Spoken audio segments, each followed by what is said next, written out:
Welcome to Turmeric and Tequila with your host, Kristen Olson. Questioning a better way, one gracefully disruptive conversation at a time.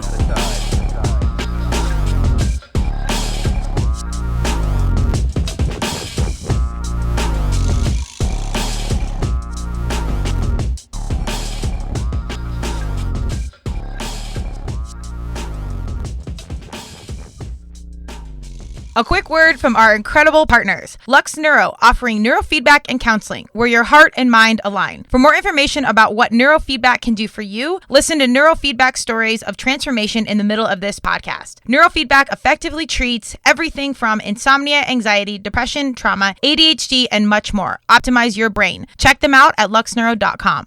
Welcome to Turmeric and Tequila. I'm so excited to be here today. I have super long time fitness family in the house, and we're going to talk a little bit about fitness and life and whatnot, but we're going to talk about entrepreneurship and managing Airbnbs, just some side hustle in general. I think it's going to be a fabulous conversation because I constantly get the question like, should I do an Airbnb? Should I try it? Should I rent my house out? Like, what are some of the, pros and cons of this? Because I think a lot of people want to do it and then they realize how much work it is, but we're going to unpack all of it today. But without further ado, I want to welcome Stacy Claycomb to the TNT mic. Stacy, welcome. Thank you. Yes, I'm going to read her bio. Sometimes I do, sometimes I don't. And then we're going to jump in because she has an incredible background. But first and foremost, I got to give a shout out to our sponsors, Lux Neuro, where they are addressing all things brain first. So go check them out for all your mental health and wellness needs. I'm in the midst of doing my neurofeedback right now, and I can't say enough good things about it. And Declan James Watches, we're giving them a shout out. If you're watching on YouTube, I can't get a great angle, but we're out here. Veteran owned. I train with this guy. He's a rock star. He's a Navy SEAL. Portion of proceeds of these beautiful timepieces go back to the Navy SEAL Foundation. So we've got some incredible humans on the TNT team. Please go support their cause. They're doing some great things for us. Stacy, you're the star now. Stacy is a Colorado native who loves spending time outdoors. She works as a pediatric audiologist in a major medical center. Stacy purchased her first home in grad school and rented it to a classmate as a way to save the cost of rent and start building equity. She shares an interest in property ownership and management with her husband, DJ. Together, they own and manage a handful of properties, including long-term and short-term rentals, as well as a new mountain property planned for glamping. And I had the pleasure of staying in this incredible lodge, which we're going to talk about with all three of my dogs, which is awesome. But no more talking from me. Stacy, welcome. Let's jump in. Thank you, Kristen. I'm so glad to be here. This is exciting for me. Yes, this is wild. So we've known each other for 15 years? Does that sound right? I think back to probably 2008, 2009 is for sure where I think that maybe we first met. So it's been a long time. Time. It's crazy. And I love when my fitness humans circle back in my world, or me and theirs, through business or something outside of fitness, because I love that fitness CrossFit is such this incredible filter to bring like-minded humans together and in the mix. And then down the road, you plant these seeds for these friendships that continue to blossom, 20 plus years. It's kind of wild. So tell me about, you have your doctor, full-time job, you got a lot going on, pups, marriage, the whole thing. What was kind of this first steps? I know you had a house in grad school, but what were some of these first steps into be okay, let's, further our property situation and really get into the Airbnb situation? Yeah, so I think it started, before Airbnb was a thing, or at least before Airbnb was a thing in my world. It wasn't in my view, but my first real thought towards what I wanted to do in the future with home equity and rentals was really the house that I lived in for about 10 years. And I had this idea that, I'm going to buy a property and it's going to be something that's simple, but it's going to have a number of things that I think are going to be really important for me, for the time that I spend living there and potentially for the future of the house. So in my idea, my first property had a no-brainer mortgage. It was something that I wanted to be simple. And it was never going to be stressful for me to meet that payment. And then I wanted it to be something that was really ripe for future rentals. And so I wanted it to have some kind of an outdoor space. So I had dogs. I love dogs. I think people really, like that as an extra piece in the property. I wanted it to have a washer and dryer on board, which seems silly, but I wasn't really sure if it was going to be, a condo or a house, but I wanted that amenity that was going to be offered, and I wanted it to be close to my work, so something that was going to be close to campus. So super easy and simple in a lot of ways. And I thought, well, in the future, my hope is this area is really going to develop. And so I bought it in kind of a depressed area of town. But I bought there at a low price, and I just I sat on it, and I turned some aspects of the property into kind of these little shiny little gems, and I just waited, and I kind of sat in it for about 10 years until I met my now husband. And when we repurchased the now house that we live in, I turned that into a long-term rental property. And over those first 10 years, that I lived there, it definitely really grew in equity. When by the time I left, I think it was about 3 times the value of what I purchased it for. And the surrounding area had really grown. And so there was a huge market for it as a rental. So that was kind of the first step, and that gave us some money to play. Mm-hmm. My husband, too, he had his own property that he came to the relationship with. His was a condo. So that's a long-term rental as well. But, having those pieces on the side that we can kind of dip into as a bank almost, if you will, for whatever it is that we have for our other project interests. And I would say that by far he has the most drive and the most interest in leading this. And sometimes I come begrudgingly along, but I think I know. But with all of our properties, it's served really some personal need of ours. So, for example, the lodge, I've always loved the mountains. I've always wanted to have mountain property. I grew up with mountain property, and in my adult life, that's not something that I had. And so, my husband just took a look, and he was just, said, "Why don't we go see this place? Let's go take a look and see what it might be for us." And it just kind of turned from there. It's absolutely stunning, and I have 3 dogs, so that's already a massive ask just for Airbnbs in general. There's only so many you can go to, and then I always want something secluded, and they say it's secluded, but they're usually on the property or they're close, and that is not something I love. But your place is truly secluded. There's space, and it's the amenities for the dogs, I can't say this enough, are so clutch. There's a dog door, and then there's a fenced off space. So if you don't want them running free all the time, which I do let my dog, I love that, and just if it's early in the morning, it's 5 a.m. you go out, I don't want to be them running loose. So the amenities were so awesome, let alone the house is actually stunning and beautiful, and it can accommodate a ton. And you guys have all the extras from hot tub to pool table to cable to everything, every box is checked. So of course I'm biased as your friend, but genuinely as unbiased as I can be, it's hands down the best place I've stayed with dogs, period. There's absolutely no competition. I do want to take a step back, because getting into this game, I think you need to know more than you think you need to know. What were some of the first steps you did to be all right, we want to, buy, or maybe your first house, what did you do to get some intel about even buying a house? Because I got my real estate license out of college because I wanted to take my lacrosse money out of lacrosse at the time and put that into property. And then I went to my first auction. I started, and I'm I don't know enough to be here. I kind of got out of it, or did get out of it. What were some of your first steps to just learning the game before you dove in? I would say that I'm not sure I still know the game. I think that I know people who know the game. And I think that that's really important to have those relationships with people. And I will say the realtor that I acquired with the first property that I purchased, he was a home run, and he has a lot of interest in this himself and investment properties, and we kind of had this friendship and business interest, and so he's kind of turned into a realtor for life, whether we like it or not. And That's so awesome. He's guided us in a lot of different ways through this. And so our own information has grown, our knowledge base, but we lean to him, and we lean to other people that we've met throughout these processes to just kind of grow our knowledge and fill in the blanks. There you go. I echo those statements tenfold, because you can do a lot of research, you can know a lot, but the best thing you can do in any situation is build your team and get people that know specifically like this is their job, and somehow find a way to work alongside them. And hopefully you can provide some value in something else. One thing too, before we go on, I want to talk about, I think it's really important for our young people to hear, is the mindset of making this long-term play about financial security and economic literacy for the long term. What was in you early on to be like, well, I want to have some of these financial opportunities, as I get older, or as like a backup plan? Like, what was your mindset around just, having these business decisions made versus just going out and, and spending your money and living life?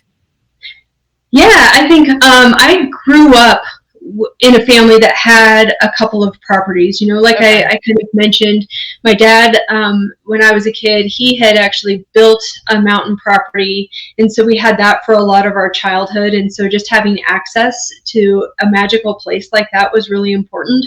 And my parents had some experience in just owning a couple of properties. And so I saw a snippet of that in my history. And I think that that's really important, that even as kids, we're soaking this up, and we have this idea of this foreshadowing of what's the potential and what's to come.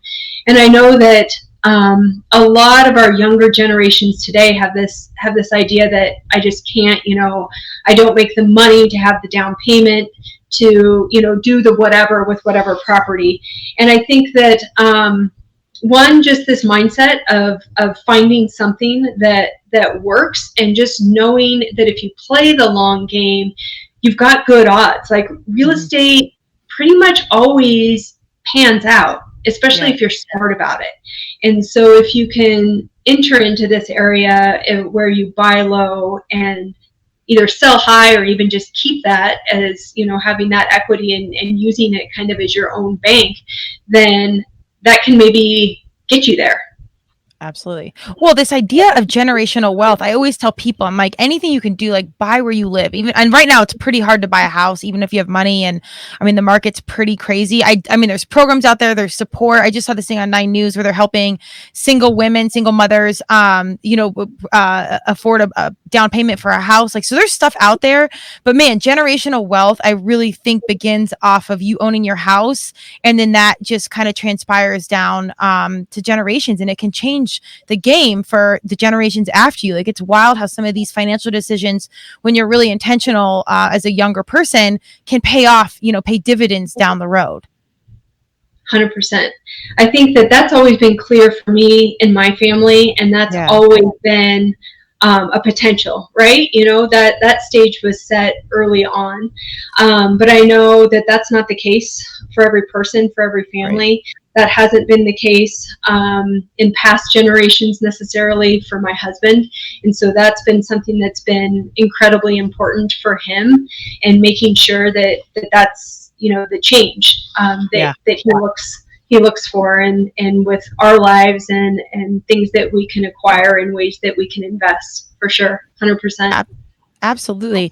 And I want to get into like the Airbnb stuff, but I love that you're kind of acquiring this like very unique tribe and people you work with. When I stayed at your house, the handyman, I guess, the guy came over, super, like, just awesome human, incredible story. I was like, where does Stacy find these people? Like, this guy had, walked across America with his dog, and we had like an hour conversation on like spirit and energy, and I'm into all the woo. So it was just like a magical thing. But I think you guys are not only like facilitating a great economic decision and building a financial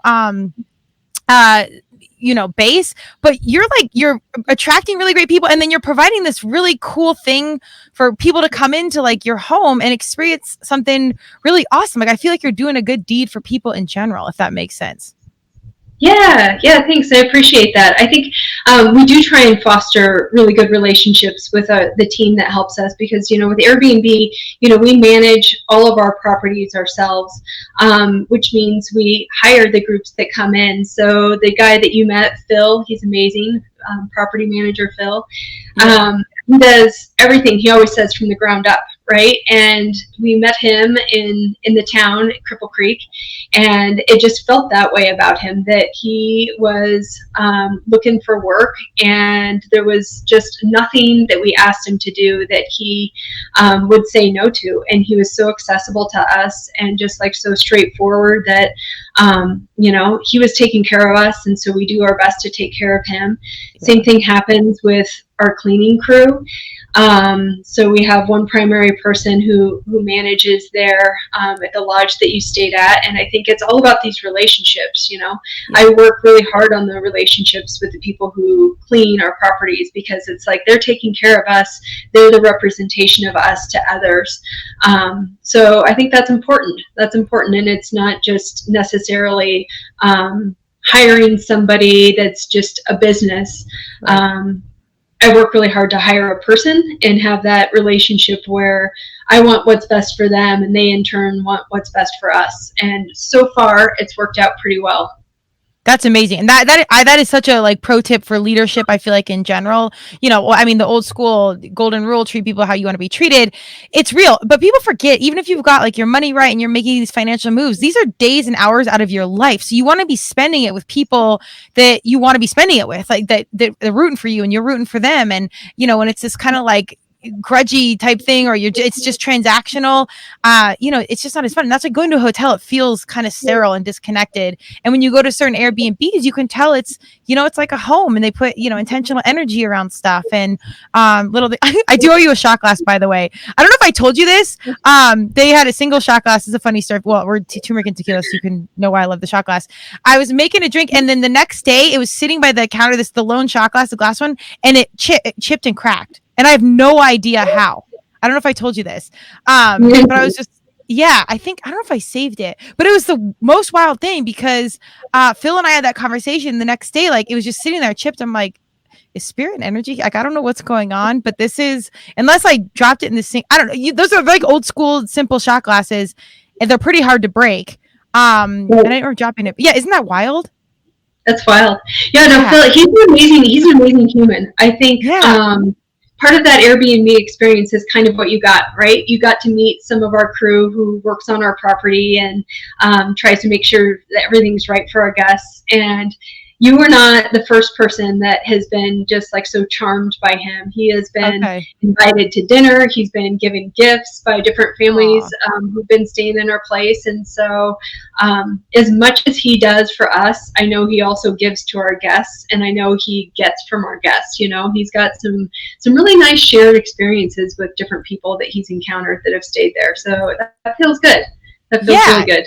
It was awesome. Like the fire, I couldn't get it to light or something, so he came over and like fixed it right away. And sometimes if you stay at Airbnbs, it's different, but just in general, like just the home feel and the intentionality you guys put behind things, like spreading the wildflowers at the end, I thought was really cool.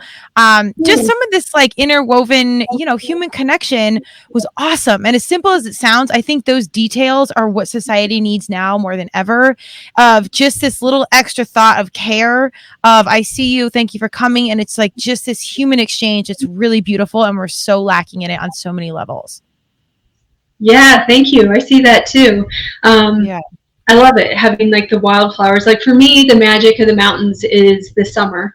And that's just my own experience. I can go there in the winter and I can love it too. And I can see, just like snow, the blankets of snow as far as the eye can see. And it's just so quiet and crystal clear. And that's got its own touch to it. But for me, it's like the summers and the wildflowers. And I love just hiking the property and going out with the dogs. I have dogs just like you do. And, we just go and we walk the property and spreading wildflowers. The first time I saw that property was in August, and so that time of year in the Colorado mountains, like the wildflowers are out, and so that was probably most of the charm to it. There's the hands down, like this is beautiful. And so as much as I can add to that for other people's experience, I'm there for it. So yes, wildflower seeds that people can sprinkle as they travel the property, or if they want to take it home as a memento. In my mind, it's a great little touch. Absolutely. I love it. Yeah, you're literally planting the seeds for the future generations of flowers and humanity. So if people are out there thinking, because, we hear a lot about Airbnb, and that business has grown and changed with taxes and legalities. Like, it's just changed over the years. What are like some pros and cons about getting into it? And what would be like some first steps you'd suggest for people to like get into the game, like the newbies? The newbies. I think right now it's thought of as pretty hard to get into the game in a lot of places just because of the costs that are associated with housing. So I'm gonna put kind of a crazy pro tip out there for some people that might be out of the box, and think about creative financing. Think about things that you haven't necessarily known about for your whole life, and things like owner financing. Like, that's something that's really different, but for some properties that might be owned by a family or a trust, and they don't necessarily need all of that money right away, and they're just looking to get out of a property, I think there's opportunities to be had there. So that's what we did with one of our properties. So just, don't feel like you're locked into the mainstream pathways of doing it. Can you explain that a little bit more, just so like people understand like what that is? Sure. So I'll use like the really personal example of it. So the property that you stayed at, Indigo Lodge, it is on about 7.5 acres in the mountains outside of Cripple Creek. When we purchased that property, the woman who owned it, she owned the cabin property, but she also split that land. She owned an adjacent property that at the time of our purchase, she split into two. So she maintained just some open space or undeveloped property, and then we had the 7.5 acres or so of the primary land. And about a year into our mortgage with the cabin, a year into ownership, my husband actually is the one who kind of thought to make the move. He said, well, let's see, if this person might be open to selling this other piece of land, because that was something we were really interested in too. We have this idea for another project in the works, and really we would just like to have ownership of all of this space. And so we approached her with the idea of, what about if we just pay you directly instead of getting a mortgage for this property? Cool. And so we worked it out. We used the same realtors as we had in our initial negotiations. Her answer was yes. And so now we pay her directly every month. And that's the way that we've acquired that piece of land. That's like a gangster move. That's like inside mafia. Like, never mind the bank. Like, we're just gonna bring briefcase of cash to your door. It sounds kind of scary, right? It sounds kind of scary. You're like, well, does there have to be like a trust in this relationship? And I think maybe initially, I think that's really helpful. But I think there are other people and other properties that are out there that, like I said, particularly if they're owned by trusts and they've been in the families generationally, and it's not something that they necessarily need for the money, that they just are trying to get rid of. Like, approach them with an idea like that, and probably you have to have somebody who's in your court who's got some knowledge of that, but it's done pretty commonly. So think about things that are outside of the box and not just traditional financing. And also, save on interest. Once you can stay out of the system and again, do your own deals, that's a creative strategy all day long. Like, I love that. And you're furthering relationships. Like, that's someone you see once a month or you connect with once a month. And if it's positive, that's another human in your life that it's like potentially like a friend and a connect that wouldn't have come along without something like this. So I think that's amazing advice. Yeah. So I think that's my number one piece of advice in getting into this is just don't be swayed by some of what you hear in the media and some of these interest rates. Like, they're definitely scary. Yeah, it's really hard to turn a profit if you've got a mortgage with some of those interest rates. And so if you can find a property that's outside of the norm, or find a financing deal that's again outside of the norm, maybe that's something that can work for you. That's amazing. Okay. Well, so then once you guys got up and running and in it, what were some of like the things that you're like, oh man, we never thought of this, or like, I wish I would have known about X? Oh man. Things that I never thought I would never do. There's like so many things, right? Yeah. I think that we really had to develop along the way how involved both of us wanted to be. And we had to kind of divide and conquer a little bit. And so, you know, a lot of the logistics is managed by my husband. And so even though we self-manage the properties, and we have Airbnb, that calendar links to Verbo, so VRBO that we utilize. And so both of those kind of go in tandem, and there's not necessarily a bunch that we have to do, but there are the guest interactions, and we kind of trade off and on depending on what those interactions might be, who's going to be the best person who's equipped to handle it. And then I think the maintenance, like figure out a plan for how you're going to handle the maintenance if this is something that you're doing yourself. And so in our case, that's primarily my husband's domain. He's the person who is generally who's in touch with Phil or somebody else that needs to be, you know, in the property that you experienced. I'm the person who's always in touch with the cleaners and making sure that things are working for them and things are working for us. And I'm working like the supplies and making sure all of that happens. I think for us, the cabin that you stayed at, the Indigo Lodge, that was our second Airbnb property. And pretty early into it, we realized we're not sure if we would have been able to do that if we didn't have our first experience with our first property. Because it's like knowing the area that you're in, and whether that has to do with like the town and the way that, you know, time works in that community. So for us, we're up in the mountains in Cripple Creek, which is a lesser known mountain town, and it's hard to access. Wi-Fi is never great. Shipping and delivery is never in a timely fashion. And so we had to realize that everything kind of slows down in that regard. And we just knew that figuring out things like internet would have been exponentially harder if we didn't already get through some of the hard in our more simple property, you know, some of the basic simple hard, you know, and like, oh, okay, we're used to knowing how to stock a property. We know, you know, how many dishes we're going to need. We know like how to buy all of the linens and stuff like that, where to go, where a good deal is going to be. Like all of that stuff was simplified because we knew it from our previous property. If we had had to do that from the start in the mountain place, that would have been just tough. So just kind of knowing your community and knowing what the resources are there is a big one.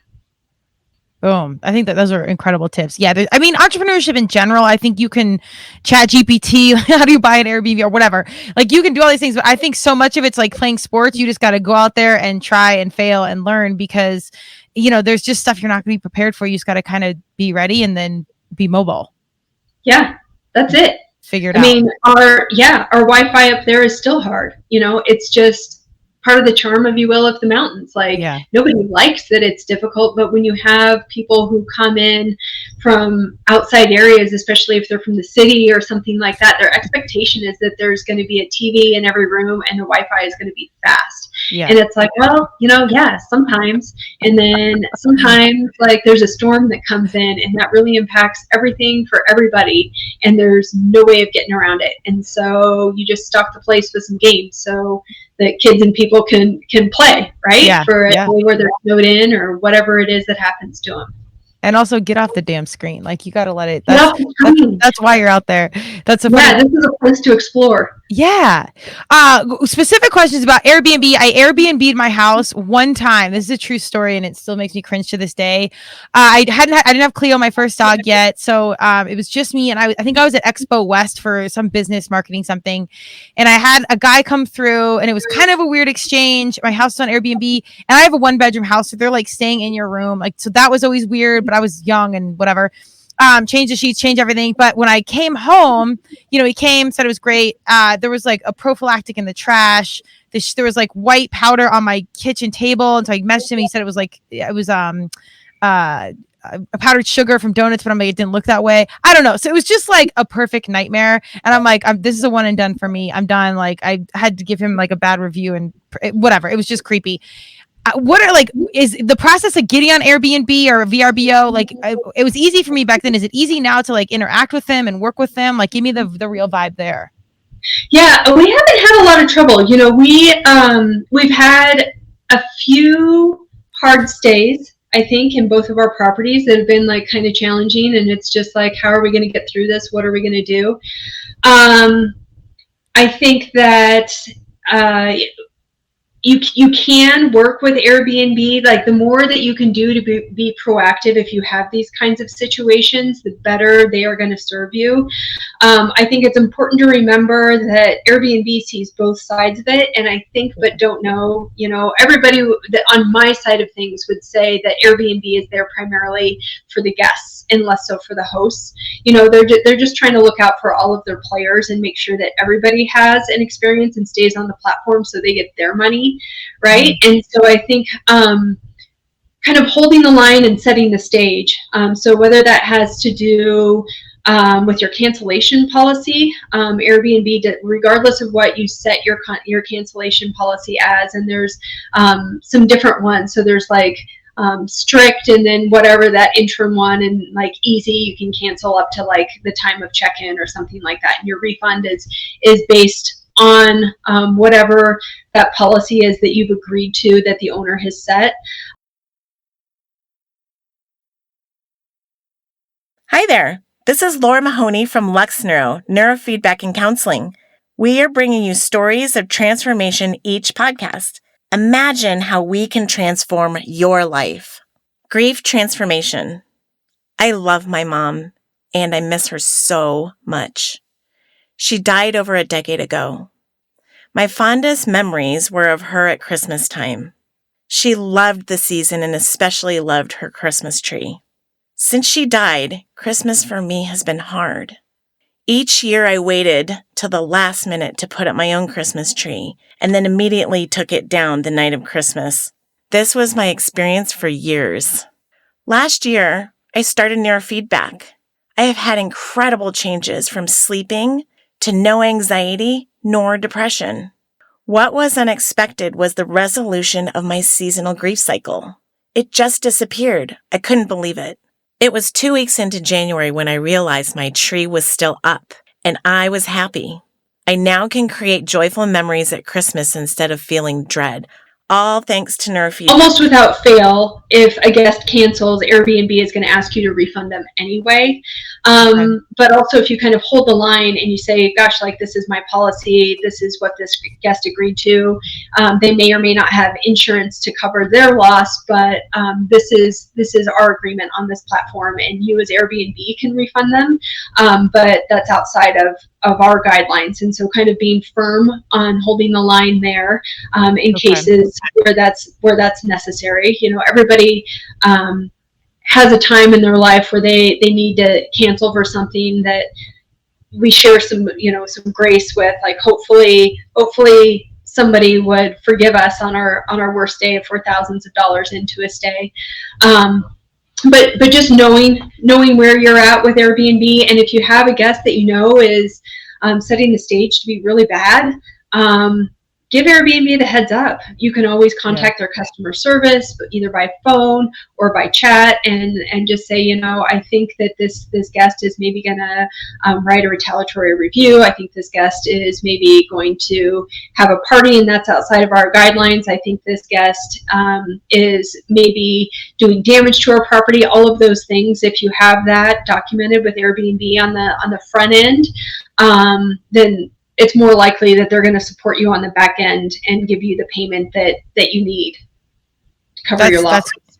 That's great info. I also think that the culture around, these rental situations has changed. I think people really are more respectful. Like, the idea of knowing that it's someone's home, and like this human approach is, it's just so much. I feel like people are just much more aware than when I did this 10 years ago, where it was just more transactional. Now people prefer Airbnbs for that home feel, and they know, like, they talk to the host, like it's this, like, it's a living, breathing person. It's not this disconnected thing like a hotel. So I feel like guests have, you could tell me if I'm wrong, but it feels like guests have gotten better about respecting things, or maybe I just feel that way because I'm like, oh, this is somebody's like home or place or business, like it's a big deal. Do you feel that or no?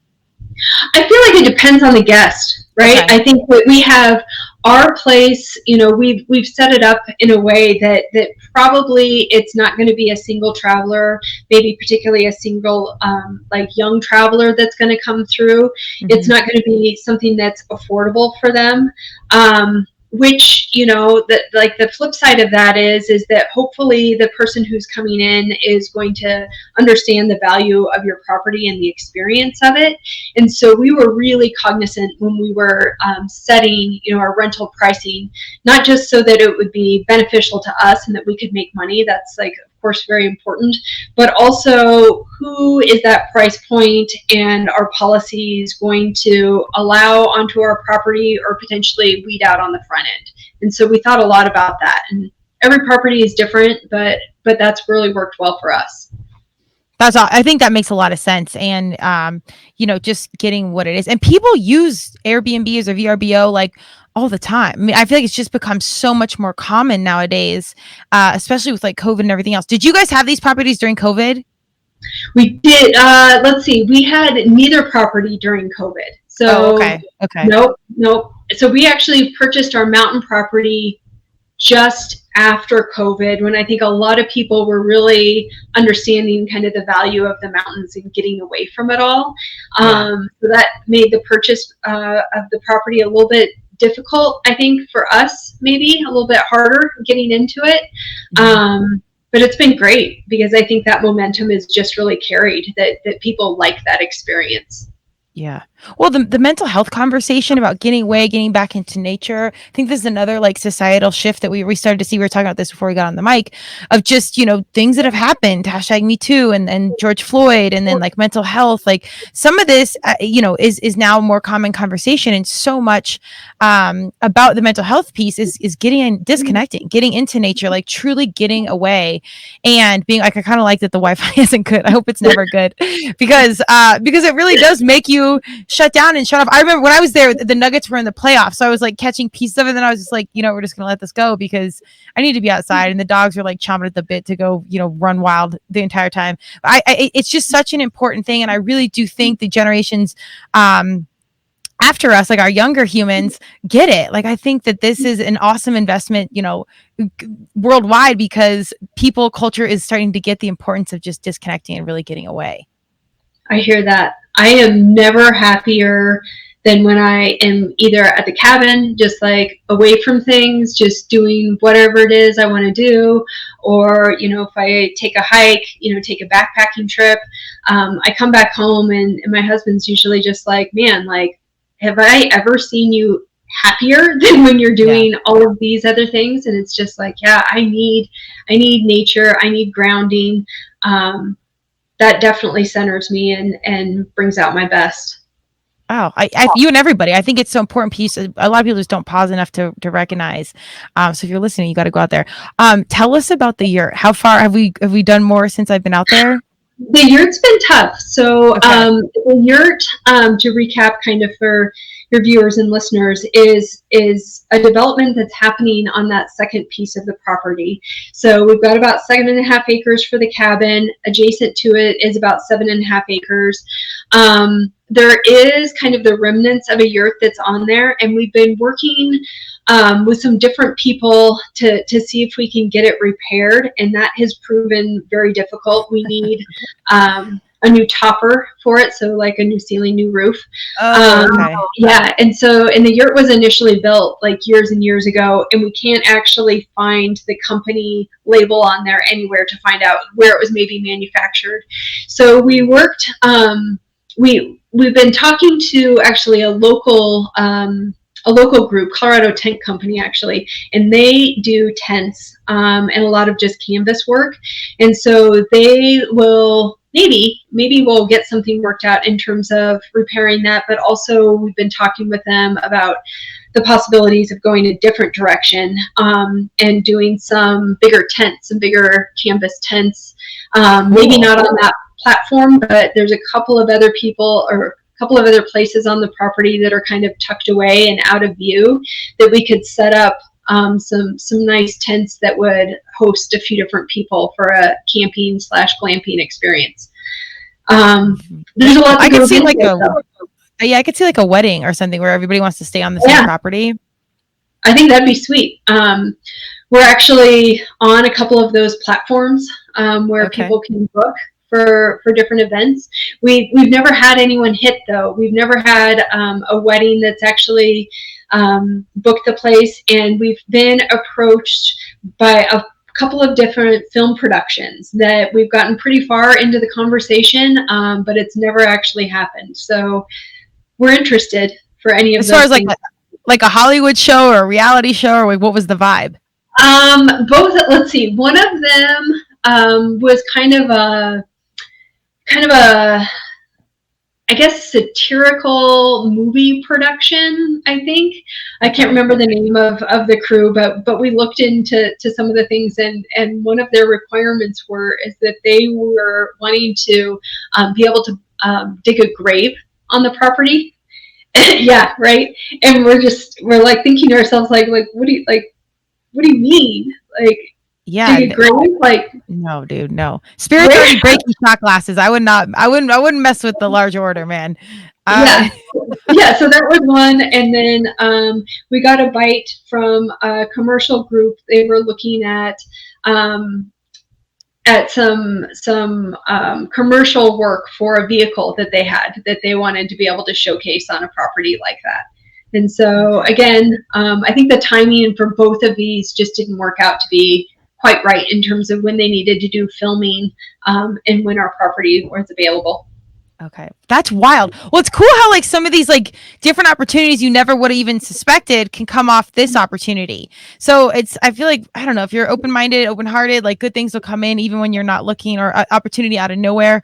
I do want to be mindful of your time, but I want you to specifically talk about why it's so important I mean, you're a doctor, you've got a full-time job, you've got a lot going on.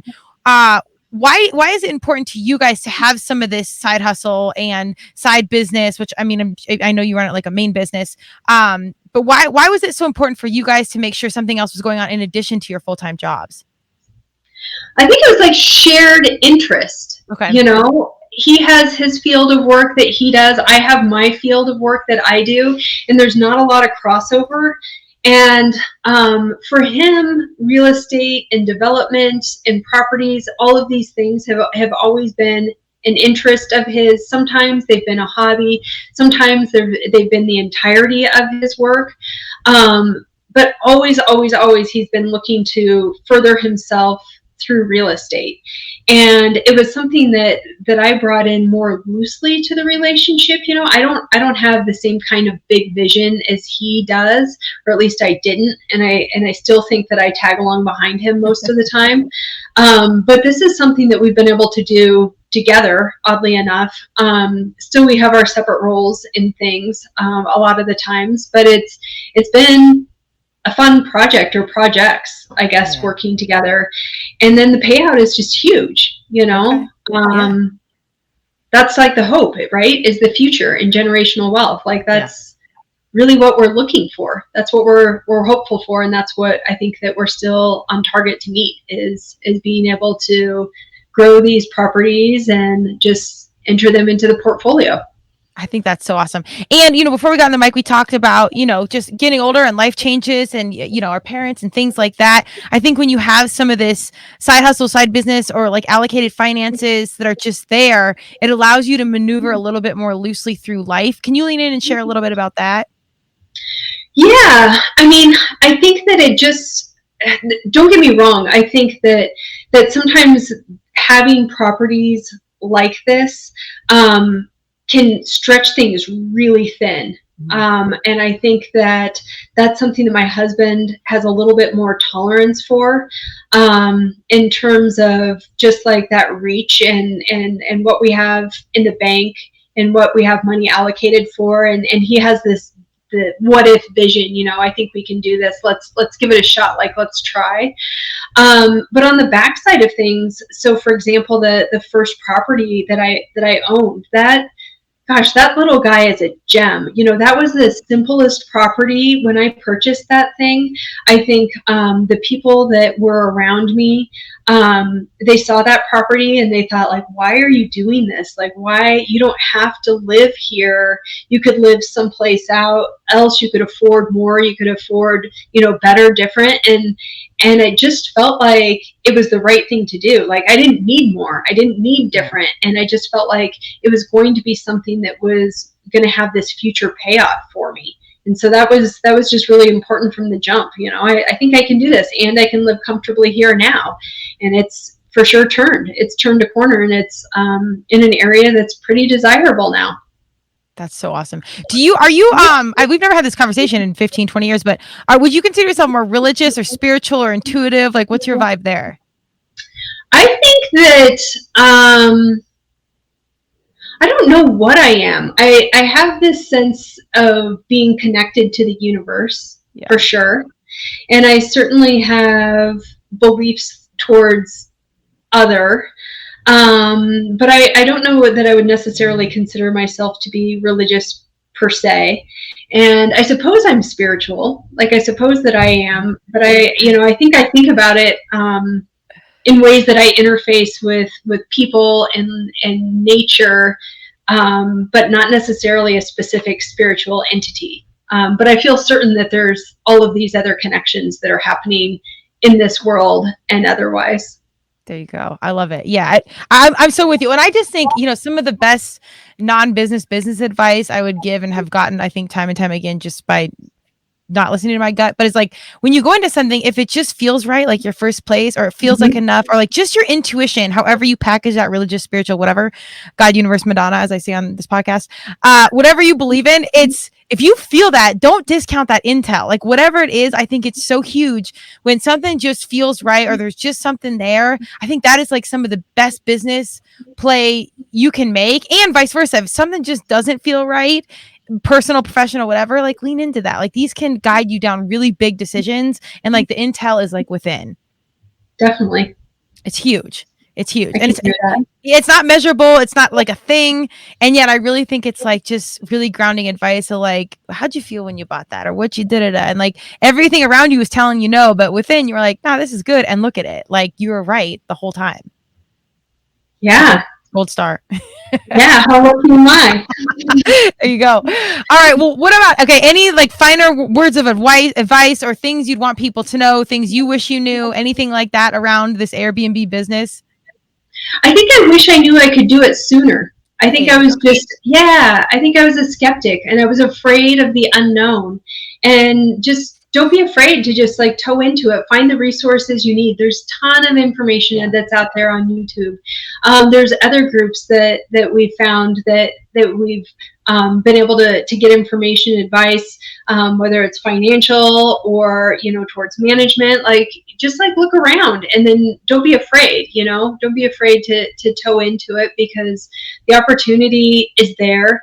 Plenty, I think that there's a lot of talk about markets being saturated, and there's ways that you need to, I guess, play the game, but don't be afraid to step out of that mainstream. I think that's what's worked well with our properties, is they haven't necessarily been in, this most exciting part of town necessarily, and that's where all these rules and restrictions are coming in with Airbnb and other rental stuff. And we've found ourselves outside of that always. And I think that that's really played a big element in our success.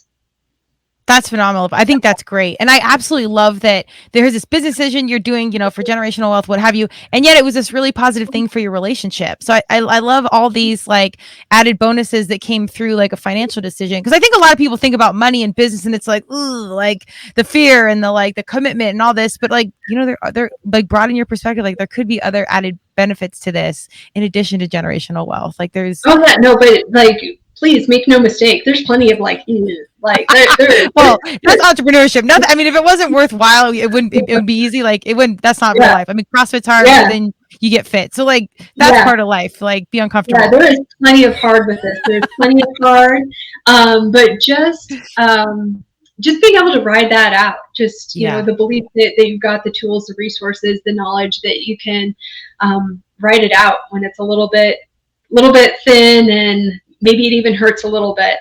Yeah. This is why we train. This is why you do hard things. That's also life. pack a helmet. Last question I ask everybody: what is success to you? Success, I think, is comfort and happiness. I think my husband would answer this really differently.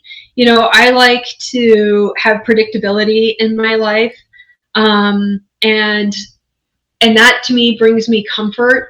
And I like to have latitude in my decision making. You know, part of my primary job that we didn't talk about at all, that allows me to just like think and explore different ideas.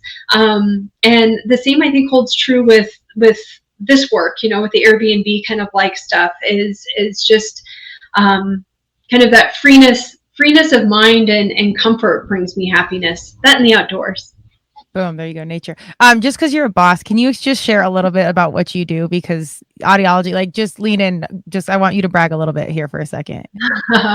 So I'm a pediatric audiologist. So you've seen me in my work. Your family has seen me in my work in different domains. But my primary job is working with families who have infants and children who have what we would term hearing differences, or what a lot of people think about as hearing loss. And what are some ways that we can set the stage for them to achieve success in their own lives? Like, what do we know about their hearing? What do we know about things that are important for them to be able to acquire language and then move forward in this life, so they can be all that they can be as little people who become bigger people and you know, productive members of society. So that's kind of my main gig, is that I work with these infants and families. Usually starts out oftentimes when they're a couple of weeks old. When I start some of these relationships, and then oftentimes I follow them through. And so I've been working at my in my same practice, in my same job, in the same hospital for 16, almost 17 years now. And so crazy enough, I have kids and families that I've known this long, right? Wow. And so I definitely have kids that I've known since they were quite small in college, and I have people that I've known since they're babies who are in high school. And so it's pretty amazing to have these relationships where I get to see them just learn and grow and share that with families. That's wild. And to see them grow. And I mean, I'm sure these families look at you like a god, because I hear you show up with your new baby, you're asking questions you don't know, and you come in and provide answers and options. And we were talking about advocacy. Like, sometimes in the medical space, it's really hard to advocate for yourself or your family when you don't know. When they have practitioners like you, I mean, that changes their world. So I can only imagine the way they love you. I mean, I hope they love me, and I hope they don't think of me like a god. I hope they think of me as a person like who can teach and share, right? Yeah. And who can impart knowledge, and who can. So I see a primary part of my job actually as an advocate, right? And so I always introduce this from the time that the babies are weeks old, is, you know, I am this one particular expert in this one particular area of your child's life. And while we might be thinking of hearing a lot right now, hearing is not the whole of who your baby is. You know, you are the expert in your baby, and a primary part of my job is to educate you and for you to be kind of the major decision makers. You know, you guys should be the advocates for your child, and what works for you as a family is what will help your child be successful. And so I teach families to be advocates, and then while these families are learning, I'm also teaching these little infants who turn into kids to be their own personal advocates, and it just like grows from there, right? And we become this team. And so hopefully that's like the strength that I create, is them knowing what's good for them and how to make the right decisions, whether or not it aligns necessarily with the direct work I do, because sometimes it doesn't, right? Like, I do work with hearing aids and amplification to enhance sound for infants who could use that, or kids who could use it, but that's not every family's choice. You know, some families choose otherwise, and that's what makes them successful too. We got to do a whole podcast on this. I love this. Forget about generational wealth. Let's talk about generational mental health, generational wellness, generational confidence, like all those things you're advising, like around hearing and whatnot. And that's life advice. That's like how you can approach every single other situation in your world. I don't think, parents or young kids get a lot of, attention or conversation around. That's why I love kids in sports, because you can learn all these life skills through sports. But when you're getting stuff like this early on, that's so awesome. So we'll have to, I have a million questions right now, but we'll unpack that when the time's right, because I think it's huge. And I also I think even with a wealth of information, it's hard to find good information. It's like finding a good coach in CrossFit or lacrosse or whatever. Like, there's lots out there, but how do you find the right one? So maybe we'll unpack that in due time. Let's do that. All right. Well, in the meantime, let's get back to the lodge really quick, because Indigo Lodge, it's awesome. I hope I was a good guest, except for breaking your shot glass that I didn't even know that I did. I can't believe I meant to text you about that, but the place is absolutely stunning and beautiful. Tell us where we can find links, information, anything you want to share for people to come stalk you guys. Yeah, you can find us on Instagram. I think we're the Indigo Lodge on Instagram. You can find us on Airbnb. We have a place there. It's in Cripple Creek. It's a 3-bedroom plus loft, 2-bathroom place. So you can find us there. You can find our other properties also on Instagram. One that we call, I think it's called Detente Square, or Detente Townhouse. And that's in Mobile, Alabama. So you're welcome to come visit us there too. That worked out for us. It's again, something that we needed as a family, and can share with others. So find us on Instagram, find us on Airbnb. We'd love to have you come stay. It's so awesome. I'll, of course, post all pictures. I posted my stay, but I'll post more pictures. Go check it out. Go see what they have going on. The yurt is so cool. I don't know, whatever direction you take that, I can't wait to see what's next. So we may have to do like a round 2 and get some more footage of whatever's going on. But it's a beautiful place. And man, if you have animals, this is the absolute place to go to, because it's gorgeous everything. But man, the amenities and the way it makes it so easy with your pups is next level. It just truly added to my experience on another level. So 1 million gold stars. And the dog's experience is always more important than mine. So we appreciated that. But Stacy, it's great to catch up. Thank you for sharing all this intel. Go check her out, and maybe we'll even get a workout in soon too. Let's do that. All right. Thanks, Stacy. I appreciate it. Thank you. Thank you to our sponsor, Lux Neuro, Neurofeedback and Counseling. Lux Neuro wants to meet you. If you are ready to transform your life, visit them at luxneuro.com and schedule a consultation.